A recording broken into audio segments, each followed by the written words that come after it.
ओम श्री गणेशाय नमः। आप सभी का दिन शुभ और मंगलमय हो। इससे पहले की कथा सुनने के लिए और वीडियो को लाइक और कमेंट्स करने के लिए आप सभी का बहुत बहुत आभार। अब पौष मास महात्म्य की कथाएं समाप्त होने को हैं। ऐसे में आप सभी से विनम्र अनुरोध है कि आने वाले माघ महीने में भी हमारे चैनल पर इसी तरह आप माघ मास महात्म्य की कथाएं जरूर सुनिएगा। अब सुनिए आगे की कथा। इस प्रकार मदासुर की शक्ति बढ़ने लगी। उसके राज्य में दैत्यों की बहुलता थी, इसलिए धर्म कर्म का अभाव हो गया। उसके 3 पुत्र भी बड़े वीर प्रतापी हुए, जिनके नाम विलासी, लोलुप और धनप्रिय थे। अब उसने अपने राज्य का विस्तार आरंभ किया। सबसे पहले समस्त पृथ्वी को अधिकार में करने के लिए उसने राजाओं से युद्ध किया। अनेक राजा उसके साथ युद्ध करके मारे गए और अनेकों ने भयभीत होकर बिना युद्ध किए ही उसकी अधीनता स्वीकार कर ली। जो स्वाभिमानी थे वे राज्य छोड़कर चले गए। इस प्रकार पृथ्वी पर उसका पूर्ण साम्राज्य स्थापित हो गया। अब उसने स्वर्ग लोक पर आक्रमण किया। देवराज इंद्र ने अपनी विशाल सेना के साथ उसे बाहर ही रोकने का प्रयास किया, किंतु असुर भगवती के बल से प्रबल हो चुका था, इसलिए उसका तिरस्कार नहीं किया जा सका। फलस्वरूप देवताओं की पराजय हुई। इंद्र अपना राज्य छोड़कर भाग गए। स्वर्ग पर मदासुर का पूरा अधिकार हो गया। इसके बाद उसने सोचा, कैलाश का वह परम योगी कहलाने वाला अद्भुत ही देवताओं का पक्षपाती है, इसलिए उसे भी वश में करना परम आवश्यक है। ऐसा निश्चय कर उसने अपनी विशाल वाहिनी के साथ आक्रमण कर दिया। शिवगण उसका सामना करने में विफल रहे। शूलपाणी त्रिलोचन का वश न चला तो वे भी वहां से चले गए। अतएव कैलाश को भी मदासुर ने शीघ्र ही अपने अधिकार में कर लिया। इस प्रकार 3 लोक तो उसके अधीन हो गए थे, यह विशिष्ट दिव्य लोक भी उसके शासनाधिकार में आ गए। अब समूचे ब्रह्मांड पर मदासुर का शासन हो गया। चारों ओर अत्याचार अनाचार का बोलबाला हो गया। धरती पर स्वाहा स्वधा व षटकार आदि का लोप हो गया। ईश्वर पूजा निषिद्ध कर दी गई। वेदोक्त धर्म का कहीं अता पता नहीं था। केवल मदासुर द्वारा ही निर्मित धर्म और वैध एवं मान्य थे। उनसे भिन्न धर्म का पालन करने वालों को अधिकतम दंड दिया जाता था। उसके उत्पीड़न से घर त्याग कर भागे हुए देवगण वन पर्वतों को मारे मारे फिर रहे थे। उन्हें उस विपत्ति से बचने का कोई उपाय समझ में ही नहीं आता था। एक दिन वे महर्षि सनत कुमार के पास पहुंचे और प्रणाम करके निवेदन किया कि प्रभु, मदासुर के अत्याचार से संसार त्रस्त हो रहा है। उसने स्वर्ग पर भी अधिकार कर लिया है। हम सब उसके भय से वन पर्वतों में छिपे छिपे फिर रहे हैं। हे मुनिवर, हम पर दया करके वह उपाय बताइए जिससे राक्षसों का संहार हो सके। सनत कुमार जी बोले, देवताओं, यदि तुम भगवान एकदंत की उपासना करके उन्हें प्रसन्न कर लो तो निश्चय ही तुम्हारा मनोरथ पूर्ण हो सकता है। वे भगवान परम दयालु और सर्वशक्तिमान हैं। देवताओं ने निवेदन किया कि प्रभु, उन भगवान की प्रसन्नता का साधन क्या है? उनके रूप, मंत्र, ध्यान आदि के विषय में हमें पूर्ण रूप से बताने की कृपा कीजिए।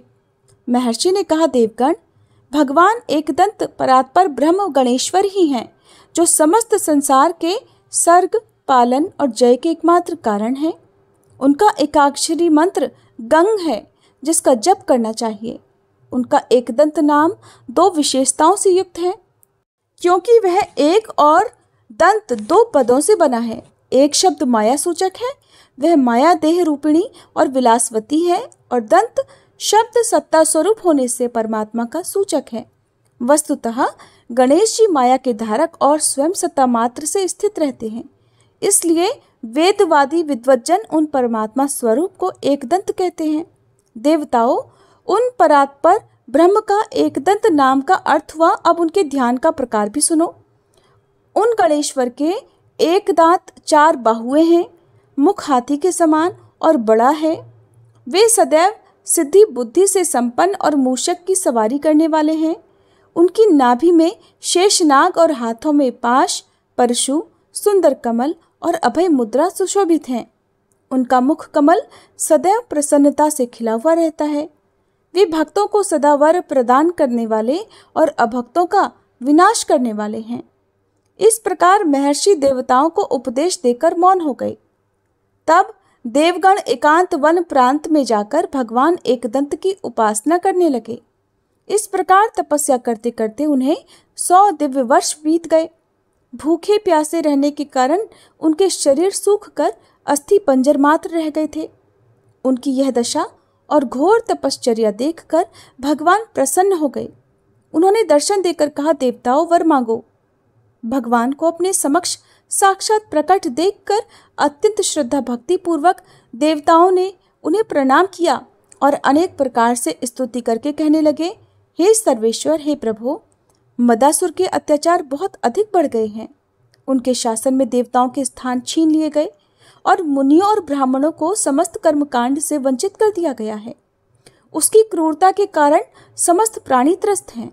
इसलिए प्रभु, आप कृपया सभी विघ्नों को दूर करने की कृपा करें। तब एकदंत भगवान ने वर प्रदान किया, देवताओं, तुम जो कहते हो वही होगा, अब तुम निश्चिंत हो जाओ। ऐसा सुनकर प्रसन्न हुए देवताओं ने उन्हें प्रणाम किया और सुरक्षित स्थान में एकत्र होने लगे। उधर एक दिन देवर्षि नारद मदासुर के पास जा पहुंचे।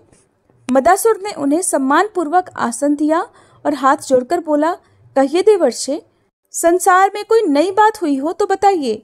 नारद जी ने कहा, राजन, कोई विशेष बात तो नहीं है, केवल इतना ही कि देवताओं और ब्राह्मणों ने कठोर तपश्चर्या करके भगवान एकदंत को प्रसन्न कर लिया है, जिसके फलस्वरूप उन्हें तुम पर विजय प्राप्त करने का वरदान मिल गया है। इससे प्रबल हुए वे देवता तुम्हारा वध करने के लिए तत्पर हो रहे हैं। सुनते ही मदासुर तिलमिला उठा। उसने नारद जी से पूछा, मुनिवर, ये एकदंत कौन है, कहाँ रहता है, उसका कैसा स्वरूप है, ये सब बातें मुझे स्पष्ट रूप से बताइए। तब देवर्षि नारद बोले, दैत्यराज, वे तो अत्यंत बलवान देवता हैं। उनका निवास त्रैलोक्य में सर्वत्र है। वे चाहे जब चाहे जहाँ प्रकट हो सकते हैं। उनके एक दांत, हाथी जैसा मुख और 4 भुजाएं हैं और वे मूषक पर सवार रहते हैं। ऐसा कहकर नारद जी चले गए। मदासुर ने अब अपने सेनाध्यक्ष को बुलाकर कहा, विशाल सेना को सुसज्जित किया जाए, हमें शीघ्र ही उस एकदंत नामक जंतु से युद्ध करने चलना है। अब असुरों की विशाल वाहिनी तैयार हो गई। उसमें हाथी, घोड़े, रथ, ऊंट आदि पर सवार दैत्यवीर और विकट पदाती थे। आगे आगे अनेक प्रकार के रणबाजे बज रहे थे। सेना के चलने से ऐसी धूल उड़ रही थी कि दिशाएं दिखाई ही नहीं दे रही थी। रास्ते में चलते चलते असुरों ने बहुत सारे अपशकुन देखे, जिससे वे भयभीत होने लगे। दैत्य सेना एकदंत की खोज में बिना निर्दिष्ट स्थान के इधर उधर घूम रही थी। तभी अचानक सबने देखा कि सामने एक महाकाय नरकुंजर मूषक पर सवार चला आ रहा है। उसके मुख में 1 दांत और 4 भुजाओं में परशु, पाश आदि आयुध विद्यमान है। उस विकट रूप को देखकर भयभीत असुर पुकार उठे, ये महाकाय और अत्यंत भयानक नरकुंजर कौन है, जिसका वाहन मूषक है? ऐसा तो न कभी देखा न सुना। मदासुर को ध्यान आया, नारद जी ने ऐसा ही रूप तो बताया था, फिर भी पता करना चाहिए कि ये कौन है। उसकी आज्ञा सुनकर एक चतुर असुर दूत रूप में एक दंत के पास जाकर बोला, आप कौन हैं, कहाँ से आए हैं और इस प्रकार भ्रमण करने का आपका क्या उद्देश्य है? एक दंत ने उपेक्षा पूर्वक असुर दूत की ओर देखा, फिर बोले, तुम कौन हो और कहाँ से आए हो, मुझसे क्या चाहते हो? ऐसा कहते हुए उन्होंने कुछ सहज रूप से अपने परशु को थोड़ा संभाला। दूत इस भय से कि कहीं वह अपने परशु से प्रहार ही न कर दे, पीछे हट गया और फिर हाथ जोड़कर प्रणाम करता हुआ बोला, प्रभु, मैं तो दूत हूँ, इसलिए अवध्य भी। हे नाथ, मुझे त्रिलोकीनाथ मदासुर ने आपकी सेवा में भेजा है। वे आपके अद्भुत और अपूर्व रूप को देखकर विस्मित हो रहे हैं। वे सारी बातें जानना चाहते हैं, इसलिए कृपा कर उनकी शंका का निवारण कीजिए। भगवान एकदंत उसे भयभीत देखकर हंसे, फिर उसे आश्वस्त सा करते हुए बोले, असुरदूत, मैं अपने ही आनंद में निवास करता हूँ। देवताओं और ऋषि मुनियों की प्रार्थना पर स्वानंद से यहाँ चला आया हूँ, इसलिए कि मुझे मदासुर का ससैन्य वध करके देवताओं और ऋषियों आदि को सुखी करना है। तुम उसके दूत हो, इसलिए तुम उससे जाकर कहो कि अगर वह जिंदा रहने की कामना करता है तो देवताओं, ऋषि मुनियों और ब्राह्मणों आदि से द्वेष छोड़कर धर्म नीति पर चले और मेरी शरण में आ जाए, नहीं तो मैं उसे मार डालूंगा। यह सुनकर असुरदूत उन्हें प्रणाम कर लौट गया। फिर उसने मदासुर को वह सारा वृतांत सुनाया। दैत्यराज समझ गया कि ये वही है जिसके द्वारा देवता आदि को वर प्राप्त होने की बात नारद जी ने कही थी। उसने सोचा कि ये कैसा भी महाकाय और वीर क्यों न हो, मैं इसका वध करने में पूरी तरह समर्थ हूँ। ऐसा विचार कर उसने अपनी सेना को युद्ध का आदेश दिया और खुद एकदंत के समक्ष पहुंचकर बोला, अरे महाकाय जंतु, तू मेरे पराक्रम को नहीं जानता? मैं अभी तुझे धराशायी किए देता हूँ, देख मेरा रण कौशल। ऐसा कहकर उसने एक तीखा बाण लेकर धनुष पर चढ़ाया। ये क्या, वह बाण छूटने से पहले ही एकदंत की ओर खिंचा चला गया और उनके चरणों में जा पड़ा। मदासुर ने आश्चर्यपूर्वक बाण लिया, किंतु उसके चलने से पहले ही उसके वक्ष स्थल में तीव्र परशु प्रविष्ट हो गया। वहां से रक्त की धारा बह चली और वह असुर धरती पर गिरकर मूर्छित हो गया, किंतु वह मरा नहीं। कुछ ही देर में उसे होश भी आ गया। फिर उसने अपने वक्ष पर प्रहार करने वाले परशु को हाथ में उठाकर देखा, किंतु तभी वह उसके हाथ से छूटकर भगवान एकदंत के करकमल में जा पहुंचा। इससे उसे बड़ा ही आश्चर्य हुआ। अब वह सोचने लगा कि ऐसा क्यों हुआ? क्या इसमें किसी अद्भुत शक्ति का चमत्कार है? क्या ये एकदंत ही सर्वेश्वर, सर्वात्मा और सर्वसमर्थ परात्पर ब्रह्म है? वस्तु तो यही संभव है। निश्चय ही ये जगत के परम कारण परमात्मा ही है। और ऐसा ज्ञान होते ही वह तुरंत उनके चरणों में जा पड़ा। फिर उठकर उसने हाथ जोड़ते हुए स्तुति की कि प्रभु, मैं आपको जान नहीं सका था। आज आपके दुर्लभ दर्शन करके मैं धन्य हो गया हूँ। हे नाथ, मैं आपकी शरण में हूँ, मुझे क्षमा कीजिए, क्षमा कीजिए। फिर एकदंत भगवान ने प्रसन्न होकर उससे कहा, मैं संतुष्ट हूँ, वर मांग लो। ऐसा सुनकर मदासुर ने हाथ जोड़कर निवेदन किया, प्रभु, मुझे अपनी सुदृढ़ भक्ति प्रदान कीजिए और आज्ञा दीजिए कि मैं अब क्या करूं। भगवान ने कहा, असुरराज, तुझे मेरी सहज भक्ति प्राप्त होगी। अब तुम स्वर्ग आदि स्थानों को छोड़ दो और जहां देवी संपदा से पूर्ण पूजन आराधन किया जाता हो वहां प्रवेश नहीं करना, और आसुरी भाव के कर्मफल भक्षण की तुम्हें छूट है। अब तुम पाताल में जाकर आनंद पूर्वक रहो। भगवान एकदंत की आज्ञानुसार मदासुर ने स्वर्ग, पृथ्वी आदि पुण्य स्थानों का त्याग कर दिया और उसी समय जाकर वह पाताल में रहने लगा। देवताओं को वापस अपने लोक की प्राप्ति हो गई और ऋषि मुनि आदि निर्भय होकर यज्ञ, तप आदि कर्म करने लगे। शौनक जी बोले, हे सूत जी, आपने भगवान एकदंत की यह परम सुखदायिनी कथा सुनाई, इससे मैं अत्यंत प्रसन्न हो रहा हूँ। हे प्रभु, इन भगवान के जो अन्य चरित्र हों वो भी बताने की कृपा करें, क्योंकि ऐसी कथाएं कहने में तो केवल आप ही समर्थ हैं। तब सूत जी ने कहा, हे शौनक जी, भगवान एकदंत की बहुत सी कथाएं हैं।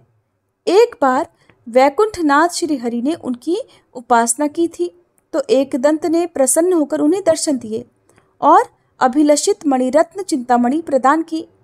भगवान श्री विष्णु ने उस मणि को एक बार देवराज इंद्र को दे दिया और इंद्र ने श्री विष्णु के अंशावतार महर्षि कपिल को वह मणि दे दी। उस मणि की महिमा और आकर्षण से आकर्षित हुए गणासुर नामक राक्षस ने उसे महर्षि कपिल से बलपूर्वक छीन लिया। तब महर्षि ने भगवान गणेश्वर से गणासुर को पराजित करने की प्रार्थना की। भगवान गणपति ने गणासुर को मारकर वह मणि पुनः महर्षि को प्राप्त करा दी।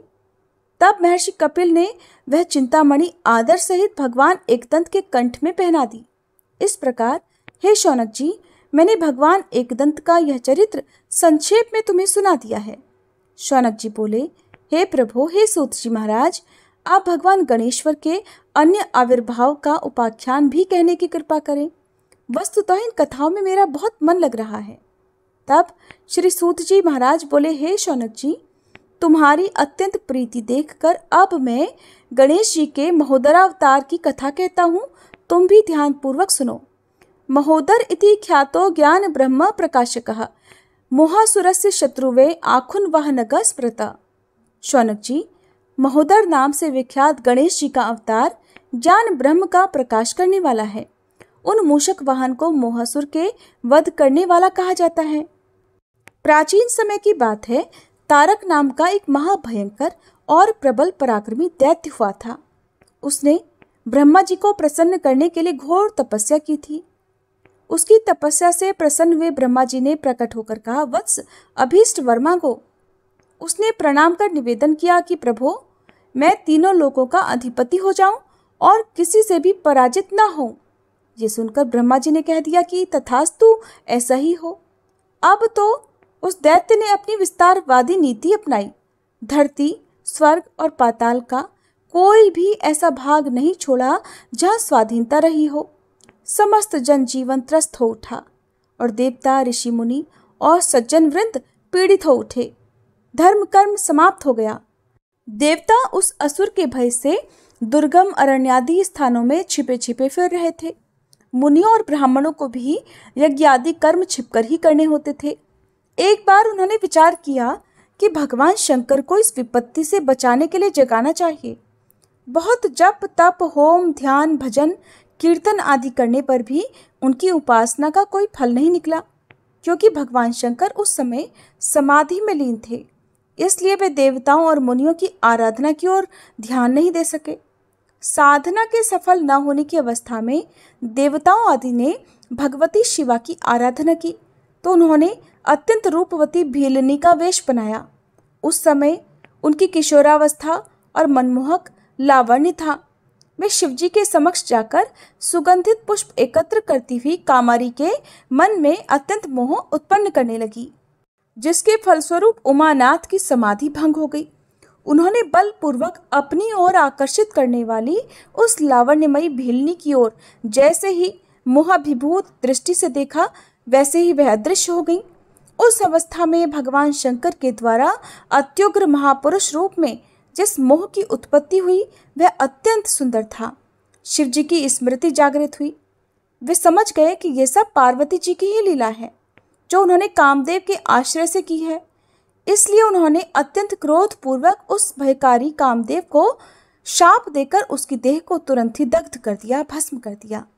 कामदेव अत्यंत व्याकुल हुआ। शरीर के दग्ध होने पर वह शाप मुक्त होने का उपाय सोचने लगा। फिर वह निश्चल भाव से महोदर की आराधना करने लगा। उसकी तपस्या से महोदर प्रकट होते हुए बोले कि कामदेव, वर मांगो।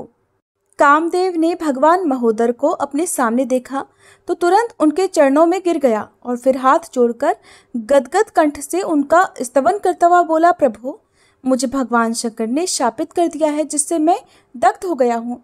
कृपा कर आप मुझे निरोगता प्रदान कीजिए, जिससे मेरा कष्ट दूर हो जाए। महोदर ने उससे कहा कि वत्स, शिवजी के शाप को अन्यथा करना तो असंभव है, फिर भी मैं तुम्हारे सुख के लिए अन्य शरीर प्राप्त करा सकता हूँ। तुम वहाँ आनंद पूर्वक रह सकते हो। हे कामदेव, हे महामते, तुम यौवना स्त्री, सुवासित पुष्प, मधुर गायन, मकरंद रस और पक्षियों के मधुर कलरव में निवास करो। उद्यान, बसंत ऋतु और चंदन आदि में भी तुम्हारे निवास स्थान हैं।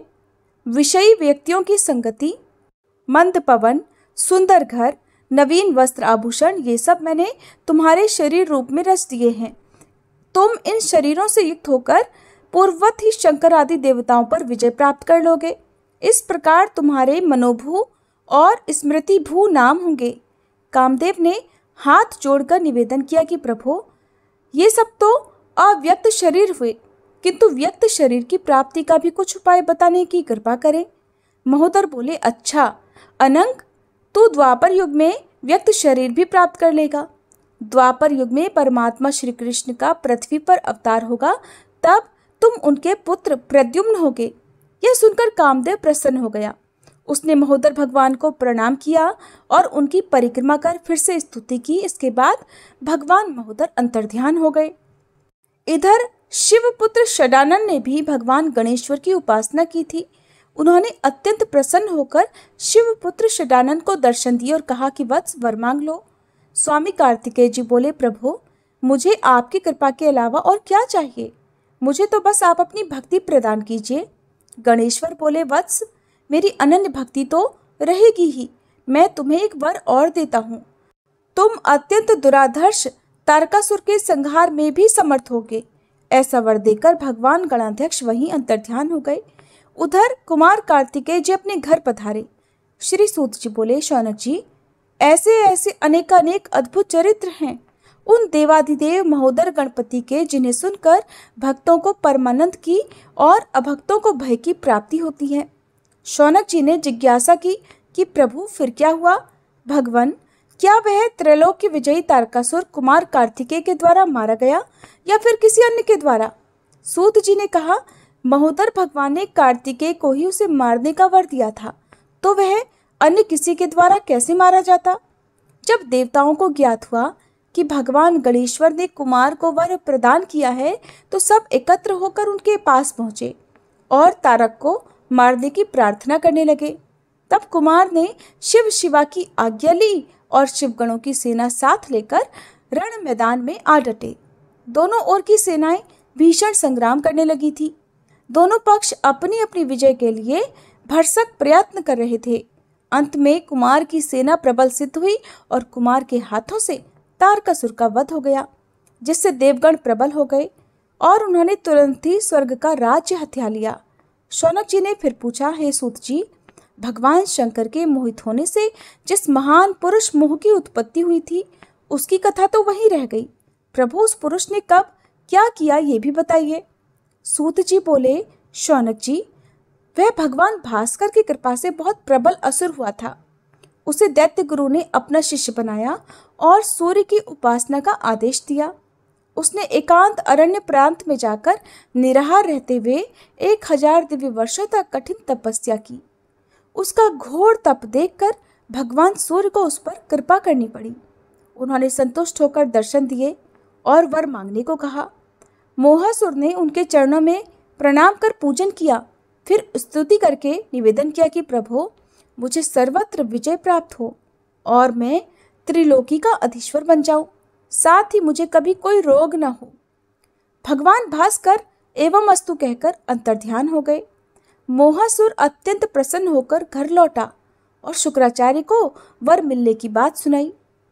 तब उन्होंने उस असुरराज को दैत्याधिपति के पद पर अभिषिक्त कर दिया। फिर दैत्य प्रवर प्रमदासुर ने अपनी पुत्री मदिरा का उसके साथ विवाह कर दिया। इसके बाद उसने दिग्विजय के लिए प्रस्थान किया। समस्त देवता, मनुष्य, नाग, यक्ष, किन्नर आदि पर विजय प्राप्त कर वह त्रैलोक्याधिपति बन बैठा। उसके क्रूर शासन में देवता और मुनि आदि अत्यंत पीड़ित हो गए। धर्म कर्म का लोप हो गया। ब्राह्मणों की जीविका का साधन भी समाप्त हो गया। देवता उसके भय से पर्वतों में छिपे फिर रहे थे। निरीह प्रजा उसके अत्याचारों से त्रस्त हो उठी थी। सभी ने सोचा कि अब क्या किया जाए, इस असुर के उत्पीड़न से किस प्रकार मुक्ति मिले। ऐसी चिंता करते हुए देवताओं और ऋषियों से भगवान भास्कर ने ही प्रकट होकर कहा, मूषक वाहन महोदर की आराधना आप सबको करनी चाहिए और वे ही प्रभु आपके संकट को दूर कर सकते हैं। भगवान सूर्य की बात सुनकर देवगण आदि ने महोदर भगवान की प्रसन्नता के लिए घोर तप किया, जिससे प्रसन्न हुए गणेश्वर ने प्रकट होकर उनसे पूछा कि क्या चाहते हो। सर्वेश्वर और समर्थ प्रभु को अपने समक्ष प्रकट हुआ देखकर वे सब अत्यंत प्रसन्न हो उठे और उनके चरणों में प्रणाम कर गदगद कंठ से बोले, प्रभु, हम सब मोहासुर के उत्पीड़न से संत्रस्त हो रहे हैं, आप हमारी रक्षा कीजिए। तब भगवान महोदर ने प्रसन्न होकर अभयदान दिया कि देवताओं, मुनियों, तुम सब चिंता को त्याग दो। मैं संसार के हितार्थ उस प्रबल दैत्य मोहासुर का संहार कर दूंगा। तुम सब लोग उसके साथ युद्ध करने के लिए आगे बढ़ो। उधर देवर्षि नारद ने मोहासुर को जाकर बताया कि भगवान महोदर ने तुम्हारे वध का विचार किया है। जब तक तुम्हारा कोई अनिष्ट न हो तब तक उनकी शरण लेने में ही तुम्हारा कल्याण है। ऐसा परामर्श देकर देवर्षि नारद जी चले गए। फिर मोहासुर ने अपने राजपुरोहित शुक्राचार्य से इस विषय में परामर्श किया तो वे बोले, दैत्यराज, भगवान महोदर ही इस समस्त विश्व के कर्ता और लय करने वाले हैं। समस्त देवताओं और दैत्यों को भी उन्होंने उत्पन्न किया है। वे प्रभु काल के भी महाकाल हैं। उनके लिए कोई अपना पराया नहीं है। इसलिए तुम भी निर्भय होकर उनकी शरण में जाओ तो वे तुम्हें भी अपना लेंगे। तभी महोदर के दूत रूप से भगवान श्री विष्णु वहां पधारे। दैत्यराज ने उन्हें सम्मान सहित आसन दिया और बोला, कहिए प्रभु, आप यहाँ किस उद्देश्य से पधारे हैं? श्री विष्णु बोले, हे मोहासुर, मैं महोदर का दूत हूँ। उन्होंने ये संदेश भिजवाया है कि अगर तुम देवताओं, मुनियों, ब्राह्मणों और समस्त धार्मिक स्त्री पुरुषों के सुख में व्यवधान उपस्थित न करने का वचन देते हुए उन दयामय प्रभु की शरण ले लो तो वे तुम्हें क्षमा कर देंगे, नहीं तो रण क्षेत्र में तुम्हारा वध अवश्यंभावी है। मोहासुर का मोह और गर्व भंग हो गया। उसके चित्त में ज्ञान का प्रकाश हुआ और फिर वह भगवान विष्णु से बोला, हे देवदूत, आप उन भगवान से जाकर निवेदन करिए कि मैं उनकी शरण ले रहा हूँ। वे मेरे नगर में सादर पधार कर अपने अभिनंदन का अवसर प्रदान करें। तब भगवान विष्णु ने साधु साधु कहकर उसकी प्रशंसा की और महोदर के पास वापस लौट गए। भगवान महोदर ने उनके द्वारा मोहासुर का संदेश सुना तो वे उसके नगर में पधारे। दैत्यराज ने उनका अभूतपूर्व स्वागत किया और श्रद्धा भक्ति पूर्वक षोडशोपचार से पूजन कर स्तुति की और उनकी सभी आज्ञाओं का पालन करने का वचन दिया। फिर उसने सुदृढ़ भक्ति की याचना की। महोदर ने उसे इच्छित प्रदान किया और अंतर्ध्यान हो गए। मोहासुर ने सभी आज्ञाओं का पालन कर संसार भर में सुख शांति स्थापित कर दी। इसके आगे की कथा का वृतांत आप सभी अगले अध्याय में सुनिएगा, जिसमें आप भगवान गणेश के अन्य 4 अवतारों की कथा का वर्णन सुनेंगे। उम्मीद है ये वीडियो आपको पसंद आई होगी।